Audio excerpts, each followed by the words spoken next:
일일 시사권장량 채워가세요. 골고루 담았습니다. 당신만을 위한 하루 시사 김성환의 시사야. 성폭력 피해를 입고 극단적 선택을 한 고 이해람 중사가 근무했던 부대에서 또 다른 여군 부사관이 사망했다는 사실을 지난 19일 국방부가 밝혔는데요. 이번에도 부대 내 괴롭힘 정황이 있었다는 주장이 나오고 있습니다. 이게 어떻게 된 일인지 김형남 군인권센터 사무국장 연결해서 얘기 나눠보도록 하겠습니다. 사무국장님 안녕하세요.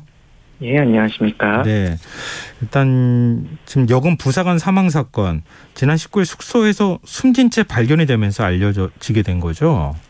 예. 19일 오전에 이 서산에 위치한 공군 20비행단에서 이 강하사님이 출근을 안 해서 동료분이 집에 찾으러 갔다가 아침에 이제 발견을 하게 된 그런 사건입니다. 근데 지금 현장에서 유서로 추정되는 다이어리가 발견이 됐다고요? 어떤 내용이 담겨 있었습니까? 군에서는 처음에는 이 유서가 없다라고 언론에 보도를 냈었는데 네. 사실은 이 유서가 있었습니다. 유서가 있었고 거실에 유서가 이렇게 놓여 있었는데 예. 군에서 뭐 나한테 다 뒤집어 씌운다라던가 또는 뭐 어떤 상사와의 갈등, 부조리 등을 좀 이렇게 의심할 수 있는 문구들이 들어 있었고 유서 내용만으로도 충분히 수사를 좀 개시를 할 필요가 있겠다라고 보고 있습니다. 근데 김영남 사무국장님도 확인하셨습니까 혹시 내용? 네네, 저 내용을 다 봤습니다. 직접 읽어보셨어요? 예. 입대를 후회하는 내용도 있다고 하더라고요. 네, 그 임관을 2021년도에 하셨는데요. 예. 이 강하사님 같은 경우는 자원해서 고등학생 때부터 항공과학고등학교라고 공군 부사관을 양성하는 고등학교를 다니셨던 분입니다. 네. 그래서 2021년도에 이제 임관을 하셨는데 사실 학교 다닐 때 교우 관계도 너무 좋았고 선후배들의 어떤 신뢰도 많이 받으셨던 분이라고 하고 심리검사 결과지나 이런 거 보면은 우울이나 불안하고는 굉장히 거리가 멀었던 좀 이런 부분들이 있습니다. 그렇기 때문에 군 생활을 하면서 생긴 어려움이 어떤 사망의 원인이 되지 않았을까라고 좀 생각을 하게 되는 것이죠. 혹시 생전에 부대 생활의 어려움을 유가족에게 뭐 토로하거나 이런 적이 있습니까? 가족들에게 뭐 힘든 것을 내색하거나 이런 성격은 아니었다고 합니다. 근데 그 강하사가 살던 관사가 고 이해람 중사가 머물던 곳이라면서요? 네, 딱 그 돌아가셨던 그 관사입니다. 그 어느 정도 거리가 되는 겁니까? 그 사건들을 다 인지할 만한 정도의 거리입니까? 같은 집입니다, 그냥. 같은 집이에요? 같은 집입니다. 같은 호수. 강하사가 스트레스를 많이 받았다고 합니까? 예. 이게 어떻게 된 거냐면 사실은 그 이중사님께서 돌아가시고 나서 6개월 정도 공실이 돼서 아무도 안 살았습니다, 이 집에. 근데 이 집에 아무도 살려고 하지 않으니까 당시에 이제 강하사님이 2022년도 1월 달에 여기 입주를 하시는데 네. 이분이 이제 초임 하사라는 것을 좀 악용해서 아무런 설명 없이 이 집에 들어가 사는 게 어떻겠냐고 추천을 했던 것이죠. 부대 관리하는 부서에서. 예. 그래서 들어가고 살다가 3개월쯤 있다가 우편물을 보고 이 집이 이중사님께서 이런 일이 있었던 집이라는 걸 뒤늦게 알게 됩니다. 그러면서 이렇게 좀 스트레스를 주변에도 호소하고 했었다고 하는데 이런 부분들을 봤을 때는 사실 초임하사는 부대에서 특별관리 대상입니다. 그런데 어떤 과정으로 이렇게 숙소를 배치를 했고 그리고 이 숙소 배치 과정 그리고 숙소가 그 숙소였다는 걸 알게 된 뒤에 고충 호소를 어느 정도까지 했는지 그걸 어떻게 처리하고 있었는지 이런 것들을 또 수사를 통해서 확인해봐야 될 일이라고 보고 있습니다. 네, 지금 괴롭힘 정황이 있다고 하고 또 고 이해람 중사가 사망했던 부대라서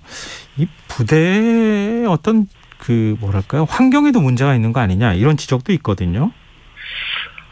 사실 20B가 굉장히 규모가 커다란 부대입니다. 그래서 사실 일도 굉장히 많고 위치도 되게 외딴 곳에 있습니다. 그렇다 보니까 사실은 이제 최근 몇 년 동안 사망 사건이 굉장히 많이 벌어진 부대 중에 하나이기도 합니다. 이번 사건 말고도 사망 사건이 더 있었어요? 예. 한 2017년, 18년도부터 병사와 간부가 이렇게 해마다 사망하는 사건들이 좀 있었는데, 네. 사실 계속해서 같은 부대에서 사망사고가 발생한다는 것은 그만큼 부대를 면밀하게 좀 점검을 해볼 필요가 있다. 여러 다각도에서. 네. 그냥 비단 가혹행위나 구타가 있었느냐 이런 것을 볼 뿐만 아니라 어떤 부대 운영이나 업무의 배치나 이런 것들 측면에서 어떤 것들이 지금 장병들에게 계속 스트레스 요인으로 작용하고 있는지를 좀 점검할 필요가 있는데 네. 과연 이런 것들이 지금까지 잘 진행이 되어 왔는지 좀 점검을 해야 되지 않을까 하고 생각하고 있습니다. 네, 알겠습니다. 지금 군사범법 개정으로 군내 이제 사망 사고가 발생했을 경우에 그럴 경우에는 민간 경찰에서 수사하도록 돼 있잖아요. 근데 네네. 이 피사 뭐 예를 들어서 스스로 극단적 선택을 한 것인지 아니면 범죄 혐의가 있는 것인지 이 부분을 일단 판단을 해야 되는 상황이니까 공군수사단하고 경찰이 합동 조사를 지금 하고 있는 상황인 거죠. 네네, 맞습니다. 근데 사무국장님이 현장 감식부터 지금 유가족을 도와서 쭉 함께 하셨다고 알고 있는데요. 네네. 군 수사기관의 초동 대처 어떻게 보이시던가요? 사실 요약을 하면 이게 지금 민간에서 같이 수사에 입회하고 이런 것이 7월 1일부터 시작된 그 새로운 제도입니다. 네. 그렇다 보니까 지금 어떤 수사기관 간에 좀 혼선이 있는 부분들이 있습니다. 정리가 되지 않고. 근데 요약을 하자면 사실 이 민간에서 들어와서 수사가 그동안 군에서 미진하게 됐던 부분들을 보완하고 좀 더 피해자의 권리 구제를 할 수 있게끔 하기 위해서 이 제도가 도입이 된 것인데 군에서는 어떤 수사 자료를 투명하게 민간하고 공유한다던가 민간 수사기관하고 같이 협력을 하는 것을 좀 꺼려하는 분위기입니다. 그러니까 지금 군에서 벌어진 일은 여전히 군이 알아서 처리해야 된다라는 생각에서 벗어나지 못하고 있다라고 판단이 되고 네. 그런 과정에서 이제 수사기관의 초동 대응에서 좀 문제점들이 이렇게 보였다라고 생각을 합니다. 네, 그 어떤 문제점인지가 좀 궁금하거든요. 예를 들면 이제 수사를 들어갔을 때 지금 그 검시를 하지 않습니까? 예. 검시를 하고 이 검시를 한 기록을 민간 검찰에서 공군 수사단에다가 요청을 했는데 예. 처음에는 거부를 했습니다. 검시를. 예. 이거를 이제 유가족 측의 변호인이 국방부에다 항의를 해가지고 검시 기록이 다시 검찰로 넘어가게 되는 이런 과정들이 있었는데 네. 뭐 이런 것을 통해서도 지금 양 수사기관 간에 잘 협조가 되지 않고 있다라는 것들을 여실히 좀 볼 수 있는 대목이라고 생각하고 네. 뭐 유가족들이 유품을 정리하거나 하는 과정에서도 불필요하게 군이 이런 것들을 저지하려고 한다던가 또는 유가족들이 강하게 항의하니까 유품을 정리할 수 있기는 해주었지만 그 과정에 일일이 입회해서 유품들을 다 확인하려고 한다던가 이런 좀 부적절한 월권 행위를 하는 과정들도 좀 확인이 됐습니다. 아까 유서 있는 것도 뒤늦게 알게 됐다고 말씀하셨잖아요.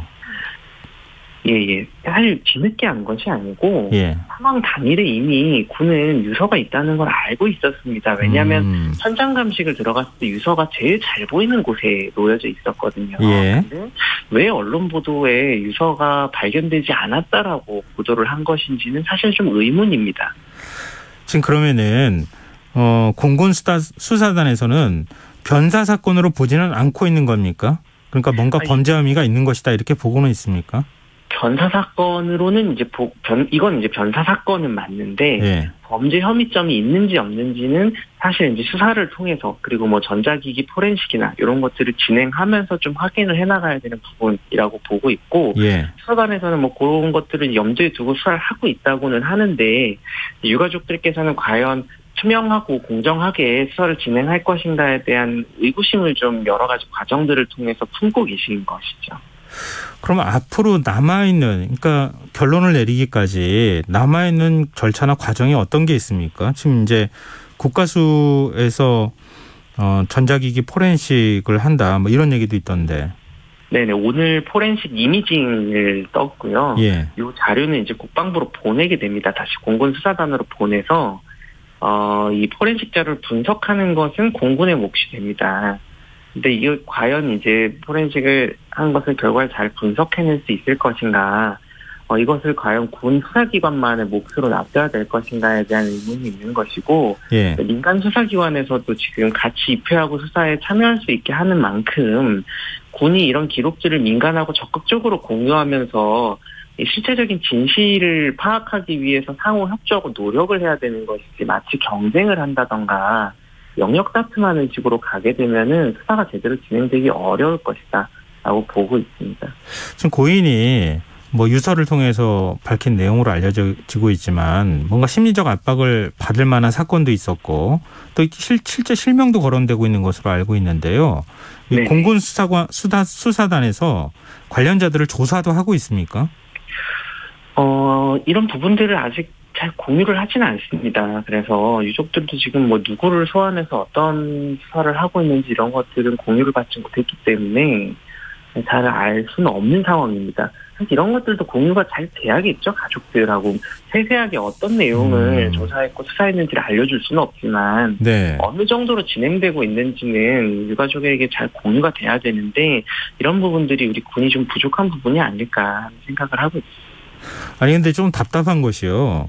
군 수사기관에서 계속 지금 수사를 하고 있는 거 아닙니까? 근데 그 내용이 잘 공유가 안 되는 거잖아요. 군 수사기관에서 조사한 내용들이 달라지거나 이렇게 해버리면은 민간 경찰에서 같이 나중에 가가지고 수사하겠다고 해도 공유가 안 되면 이게 결론을 내리기도 애매해지고 좀 나중에 수사 결과가 뒤집어지는 일이 생기지 않을까요?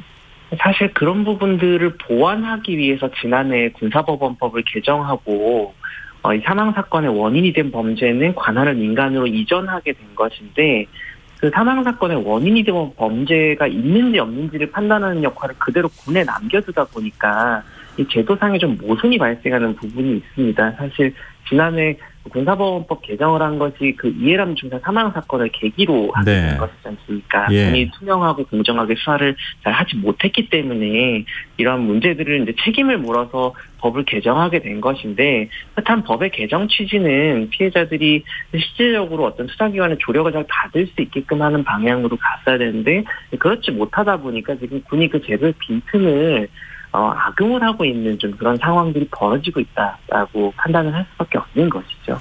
범죄 혐의가 있는지 없는지 군 수사기관에서 일단 먼저 판단을 하도록 돼 있기 때문에 뭐 축소 은폐 뭐 이런 의혹에 대한 부분들이 완전히 가시지는 않을 것 같은데요. 네. 일단 좀 보완할 부분들 어떤 게 있을 수 있을까요?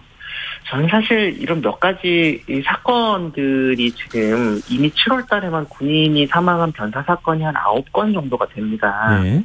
이 과정에서 한 사건도 지금 군과 민간 수사기관이 협조가 잘 되는 사례가 없다고 합니다. 실제로. 그렇다면 저는 입법상에 어떤 문제점이 있다는 것이 계속 노정이 되고 있기 때문에 입법기관에서 이런 부분들을 잘 살펴보고 제도적으로 보완해야 되는 것들을 좀 꼽아봐야 된다고 생각합니다. 결과적으로 이 법이 잘못 만들어지고 법이 잘못 운영되는 것은 입법기관의 책임이 있는 것이기 때문에 저는 국회가 이런 부분에서 역할을 해야 되는 것도 있을 것이고 개별 일선 수사기관에 이런 부분들을 줄다리기하게 놔둘 것이 아니라 법무부와 국방부 뭐 이런 쪽에서 다 업무 조율을 해가지고 최대한 피해자가 의심 없이 이 진실을 밝혀낼 수 있는 방향으로 국가가 기능할 수 있게끔 조율을 해줘야 되는데 그런 부분들도 지금 알겠습니다. 잘 되고 있지는 않는 것 같습니다. 참 수사 결과는 언제 나옵니까? 짧게 날짜만 좀 말씀해 주시죠. 수사기관이 날짜가 정해져 있지는 않습니다. 사실은. 그래요? 그래서 이제 포렌식이나 이런 것들이 사실 온전하게 다 진행이 되려면 한두 달 정도가 걸린다고 하더라고요. 그렇군요. 그래서 이 사건 계속 관심을 갖고 많은 국민들께서 계속 지켜봐 주셔야 되지 않을까 생각합니다. 네, 알겠습니다. 오늘 말씀 고맙습니다. 예, 감사합니다. 네, 지금까지 김형남 군인권센터 사무국장이었습니다.